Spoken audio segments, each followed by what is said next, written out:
guys, you're going to love today's video because it's an easier than it looks braided updo that's perfect for bridal season. So let's get started. You guys really loved when I showed you last time how I prepped my hair, so I'm going to quickly show you how I did it for this hairstyle, and I'd recommend using a hair wand. I'm using NUME's 25mm magic wand. This is just so easy to use, and I love how it gives me really soft, long-lasting curls that are perfect for updos. And of course, I had to have it in this hot pink color. But I just want to thank NUME for partnering with me again for this video, and they've extended a coupon code for you guys so you can use the code ALEX and save 20% off site-wide. I'll list all the details in the description down below for you. So this does go up to 450 degrees, but I like to set mine at about 270 is perfect. So I'm going to be roughly grabbing about 1-inch sized sections. They don't need to be perfect because we're going to be tying our hair up anyways. So I'm always holding my wand in my dominant hand and I'm pointing it down. And as I'm wrapping my hair on the barrel, I'm just making sure that it lays flat. That way it'll create a nice smooth curl. This wand literally curls in seconds. I only hold my hair on it for about 4. And then as I slide my hair off of my wand, I catch it in my other hand and I let it cool, which helps the curl hold its shape. You guys, look at that. Like, tell me, that is not the most perfect curl you have ever seen. So moving right along, I'm just gonna grab another 1-inch size section, point my wand down, make sure your hair is nice and flat on the barrel, and just begin wrapping away from your face. You may have noticed I'm leaving my ends out. This will give the curls more of a beachy, casual appearance versus if you curl all the way to the end, it will create more of a formal appearance. So it's up to you. And then drop it into your hand and just squeeze it so that that curl sets. Look how pretty they are! They're just like the perfect curls. I can't get over them. Also, for more volume, you can alternate the curls, but I usually always curl away from my face. And this wand is perfect if you have thick hair like me because it easily curls and smooths out the frizz without leaving your hair feeling dry. I'd recommend only curling your hair once or twice a week. Wands aren't intended to be used every day, so when I sleep to help my curls last, I just use a big banana clip and loosely clip all of my hair on top of my head. It's a beautiful thing. And as I move my way down my hair, I just toss the curled sections behind my shoulders out of the way.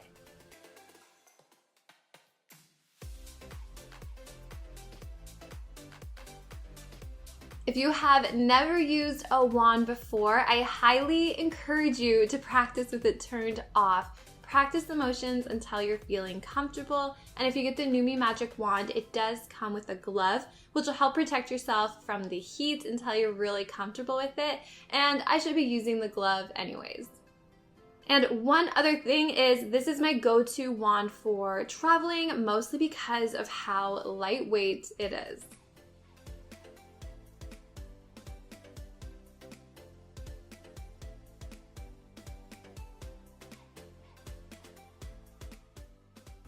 You know what I was just thinking about? Do you guys remember when wands first became huge on YouTube a couple of years ago? My very first hair wand was actually NUME. I recently just gave it to a good friend of mine, but it's so crazy to think of a time before we use these. They just make it so much easier to curl your hair. Like, what did we do before the wands? I love it.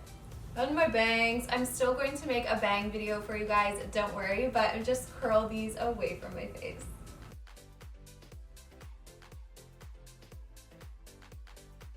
So just check for stragglers and give those a quick curl. And we're done. I love these curls. My hair feels so soft and voluminous. I didn't even put in any product, but let's get started on the updo, shall we? Okay, first step. On the right side, place your finger at your part and draw a line down to the front of your ear, and then toss or clip this section out of the way for now. Next, roughly gather the rest of your hair into a tight, low ponytail. A great way to add volume without teasing your hair is to pull on small sections of hair around your crown, and this will help give your updo a nice full appearance. Now, divide your ponytail down the middle into 2 equal sections, a left and a right side. And grab a generous 1-inch size section of hair from the outside of the right section, crossing it over and joining it into that left section.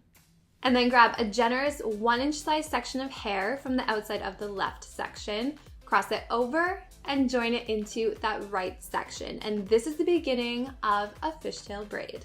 So you want to continue fishtail braiding all the way to the end of your ponytail. And I find this type of updo works best if you grab larger sections as you're fishtailing, so about 2 to 3 inches depending on the thickness of your hair, which is great because it helps speed up the entire process.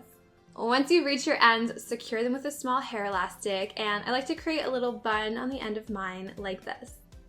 Next, roughly pull apart the braid. You just want it to be a little bit looser before we move on to the next step. Now, grab the ends of your braid and tightly tuck your ends under and begin rolling it towards your head, and you want to try to roll it as tight as possible.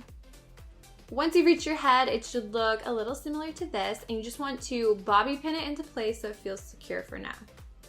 And now the fun part, grab small pieces of the braid on each side and just pull them and bobby pin them to your head. Keep repeating this, grabbing new sections of the braid and pinning them to your head. Don't think too hard about it, and I probably did this about 5 times. This step is what helps transform the fishtail into looking like an intricate bun. Next, grab that side section from earlier, give it a little twist or braid it, and you just want to drape it over your ear and then bring it across the back of your head. And I just wrap mine around my bun until I reach the ends, and I just bobby pin them into place. You guys, I just went and looked in the mirror and I'm so happy with it. I love it. So you'll have to comment, let me know what you thought, and let me know if you thought this was going to be harder than it actually was. But I hope you found this video helpful. If you liked it, don't forget to give it a thumbs up and subscribe if you're not subscribed already so you don't miss any more hair tutorials. I'm not sure why I always do this with my hands, but thank you guys so much for watching. I'll talk to you in my next video. Bye.